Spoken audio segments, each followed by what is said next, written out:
This is Shannon with the Fuze magazine. I'm sitting down with Allie, also with the Fuze magazine, and we had the wonderful opportunity to sit down with Sublime with Rome.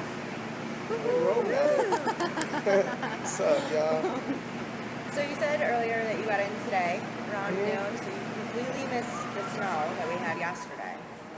So how are you referring to the weather? I mean, where I'm from, it doesn't snow very often. And you have to go to the mountains to get the snow. So, like, that's what's cool about tour. Like, I wouldn't mind jumping around in some snow and fucking around, you know, playing with it for a little bit, you know, because we don't have it in Orange County where I live. But you've seen it. Yeah. I've been touring. I've been in some cold-ass fucking places before. Where's the coldest you've been? Off the top of my head,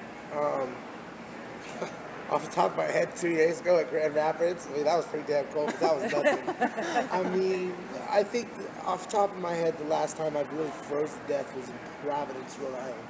Oh, yeah. Yeah, that's like, really cold there. Yeah. It was cold as hell. Super cold. Now, you guys just ate. Do you know Dinosaur Barbecue? Are you familiar? Is that what you guys had? Or I kind of smelled it a little bit. We so. probably had it before. Yeah. I'm assuming. Because we're foodies here in Syracuse. Okay. So there's a lot of great local places to go. That's what I hear. Yeah. I hear there's a lot of like really good restaurants and shit in town. Yeah. I've been to a couple, but I can't really tell you the names. I'm a terrible traveler. It's embarrassing, actually.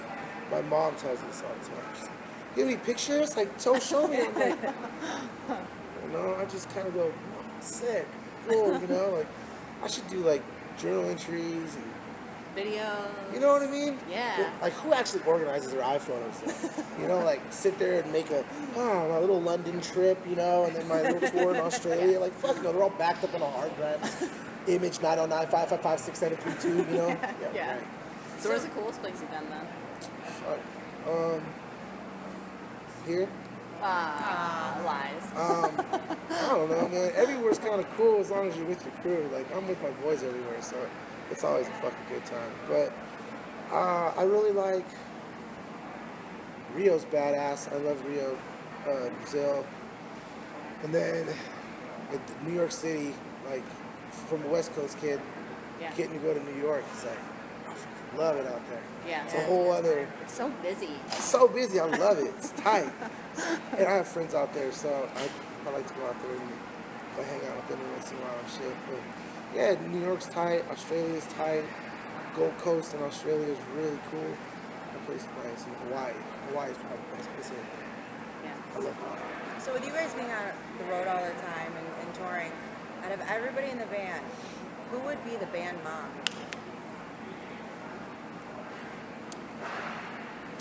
Explain, like who's mom? the Debbie Downer? Who's always trying to keep you guys, like, in Certainly not Eric. And Josh is cool. He just kind of like floats around and makes little movies on his iPad. Honestly, you know who the fucking mom is? It's our manager. I mean, it's the guy that we pay to be our mom now. Yeah. You know, like, he's our bud, you know, but he's like, hey, you guys can't do that. You just do this. Okay, don't drink that much right then. Like, just wait until then, you know. Turn it down, you're going to get fined. So, that's awesome. putting out our fires as we roll around, so to speak. So I was watching one of your YouTube videos, or one of your songs, and this gentleman, he was coloring one of your albums to Wherever You Go, and adult coloring is getting big now, which is kind of hilarious. So I thought, why not pair up an adult coloring book with one of your albums and bank on it? That's actually a really good idea. I know, right? My friend sent me this really cool coloring book for my birthday. Yeah. And it's fucking so cool, but it's got like all these MCs and like hip hop guys in it, and it's like just the stencils, and you can color them in. It's got like Ice-T, it's got Wu-Tang, it's got like Prodigy from Mobb Deep, and all kinds of cool shit, man. Yeah, my brother's a deadhead, and that's what he does. He turns it on and like just colors and. That's tight. a great idea. I just got Photoshop, so maybe I'll start making some coloring books for the fans. Yeah. I see you have a Star Wars hat on. Yeah, I'm excited. What do you think about that? Yeah. Who's your favorite character? Ever? Darth Vader? Oh, it's terrible. Ooh, dark. I'm so there. dark. I fucking love the dark Evil. side. It's tight over there. They just do whatever they want. It's just awesome. So cool. That's awesome. So, do you have any guilty pleasure songs like Michael Jackson? Or... I mean, everything I like is a guilty fucking pleasure. Like you know, like because like we were saying earlier, you know, I mean, obviously I love reggae and punk rock and hip hop, but like I'm a big fan of other music. I like to write and produce other music for other artists, like you were talking about. So like, you know, I'm not mad at a good record. You know, like a good song is a good song, whether it's coming from Bruno Mars or What's your go-to when you just like need to jam out? Go-to, like, let me see. I listen to a lot of rap when I'm by myself. I listen to a lot of rap music. I love like Outkast. I've been listening to a lot of.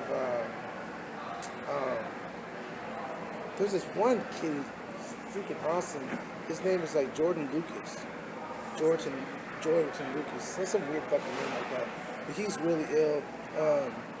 And then I don't know. It's guilty pleasure. I guess. I mean, I love the shit out of Taylor Swift.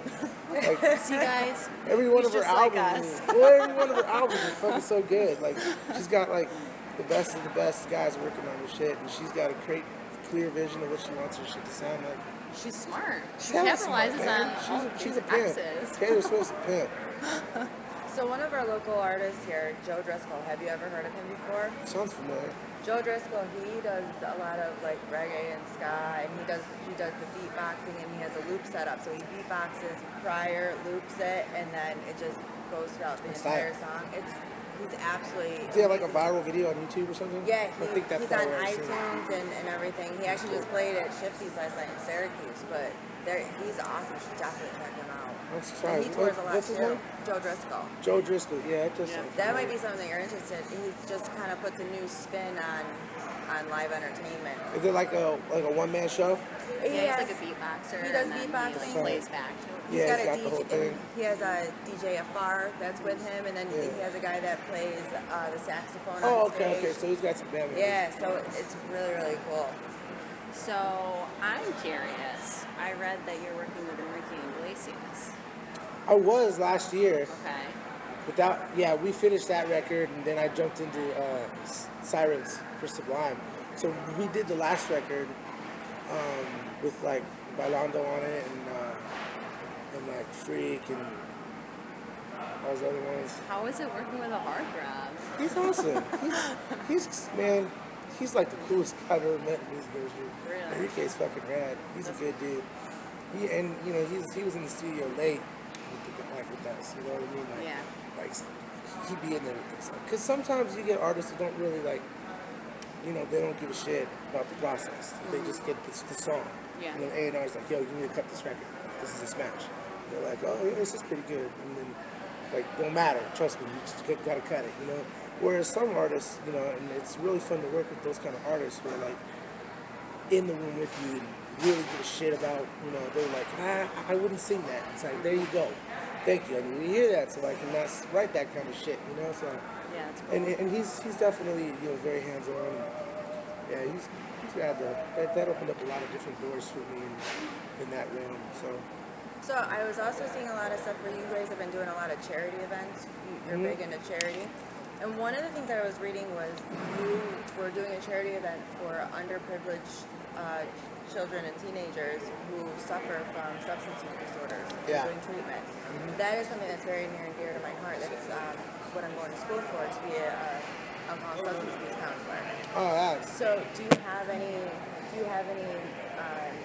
words of inspiration for anyone in that population? I mean, it's like it seems to be like everybody's affected from that in some form or another, I would say.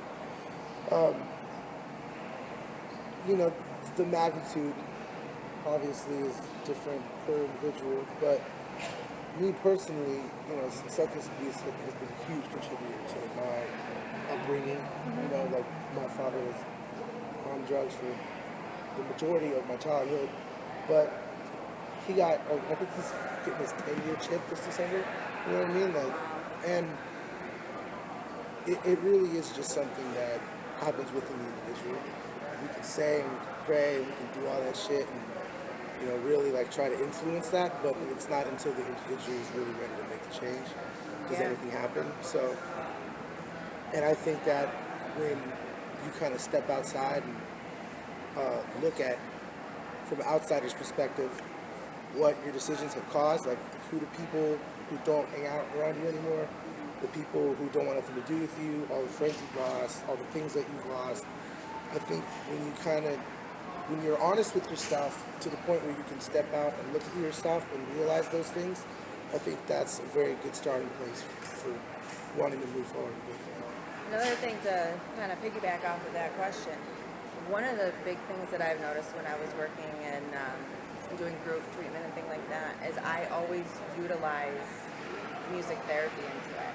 So that helps with the recovery process and the triggers and how they can relate. So there were times with the clients, I would say, give them a list of a bunch of different songs to listen to and pick one that you can relate to. Yeah. And they have it set now on their, because everybody has a smartphone, so they now have it. You got some mood lighting going. I like this. All right. I like this. I like this. This is great. Get the vibe going. Yeah, we got the mood going.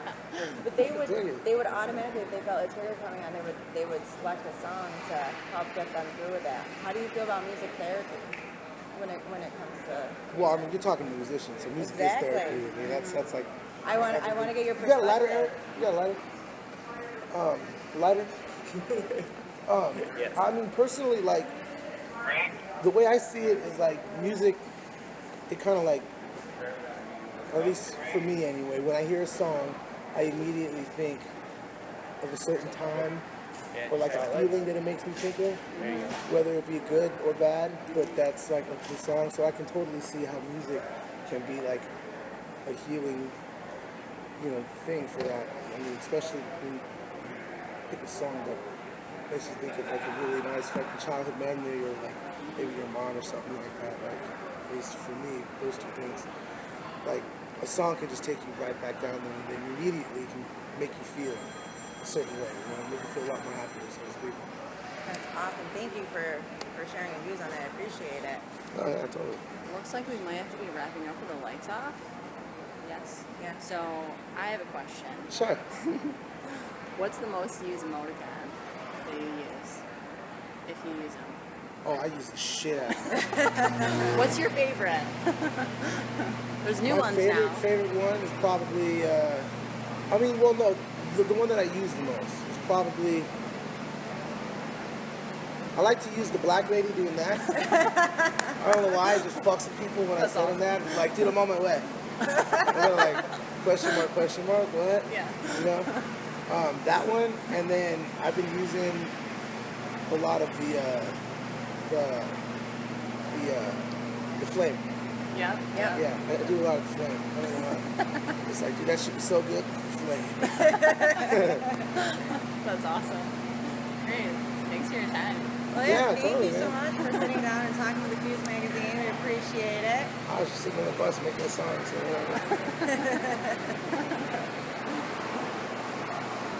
we have like everything working against us. It seems. Yeah. Everything at once. Lights. This is new for an Sound. interview with the Fuze. First time for everything. Fuse in the dark. Yeah. Yeah, dude, let's start a whole new series. There you This is go. awesome. Couch time in the dark with Rome from Sublime.